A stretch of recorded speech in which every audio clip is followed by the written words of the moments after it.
শ্রীবর্দীর কানিপাড়া গ্রামের বাসিন্দা বৃদ্ধ খলিলুর রহমান। তার স্ত্রী খোশেদা বেগম ৬ বছর ধরে পক্ষাঘাতগ্রস্ত। ফেসবুকে ছড়িয়ে পড়া ভিডিওতে দেখা যায় খলিলুর রহমান স্ত্রীকে মাটি চাপা দেওয়ার চেষ্টা করেন। প্রতিবেশীরা দেখলেও বাধা দেননি কেউ। হয়তো সমাজত্ব করতে করতে অতিথি হয়ে গেছে, তার কারণে মনে হয় এই ঘটনাটা ঘটছে, কিন্তু গর্ত দেয় নাই। পরে দুঃখ প্রকাশ করেন খলিলুর রহমান, বলছেন আর্থিক টানাপোড়েনে ভেঙে পড়েছেন।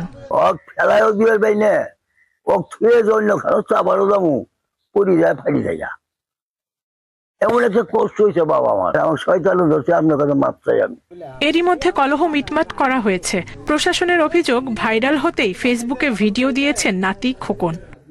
আমরা খোঁজাখুঁজি করতেছি, যদি ওদের ভুক্তভোগী পরিবার থেকে কোনো লিখিত অভিযোগ আমরা পাই, তৎক্ষণাৎ আমরা আইনানুগ যা ব্যবস্থা গ্রহণ করে আমরা সেই ব্যবস্থা গ্রহণ করি।